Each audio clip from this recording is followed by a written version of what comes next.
Sismos de 1985 y 2017. Organización y solidaridad del pueblo mexicano.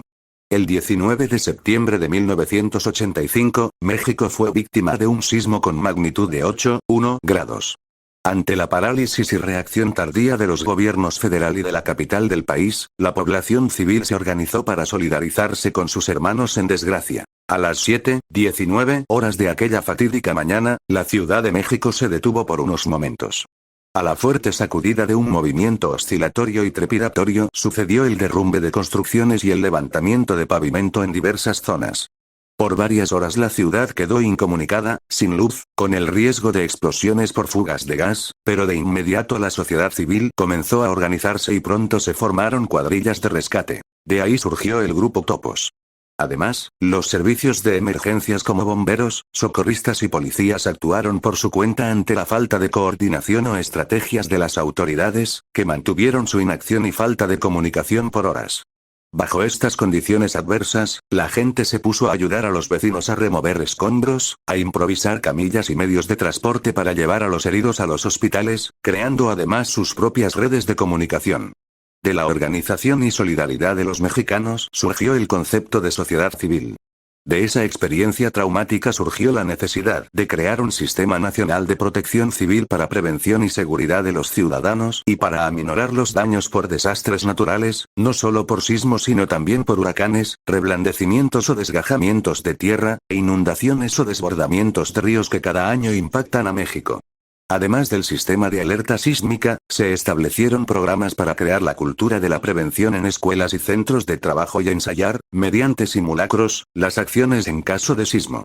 Más de 3 décadas después, el 19 de septiembre de 2017, justo en un aniversario más de aquel sismo de 1985, a las 13:14, ocurrió un terremoto de 7,1 grados de magnitud, cuyo epicentro estuvo a 12 kilómetros de Axochiapan, Morelos, en los límites entre Morelos y Puebla y a 120 kilómetros de la Ciudad de México.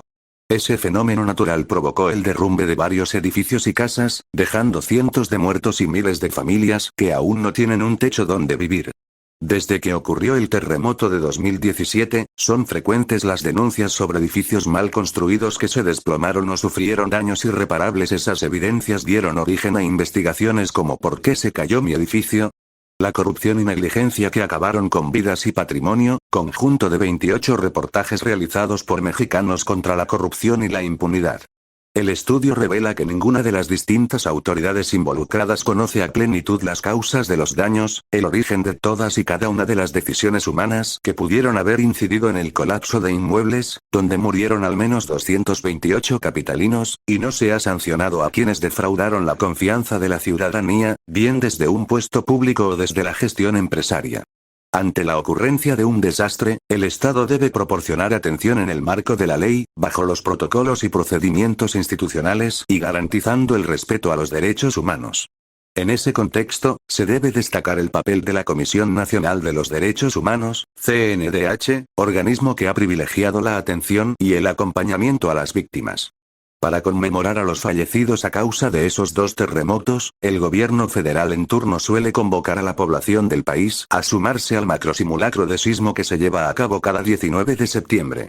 Ya que no hay mejor manera de honrar a las víctimas que impulsando una todavía incipiente cultura ciudadana de prevención, a través de la organización, adicionalmente a los simulacros, de brigadas de protección civil en cada oficina y del establecimiento de sitios para concentrarse en caso de algún siniestro, entre otras dinámicas.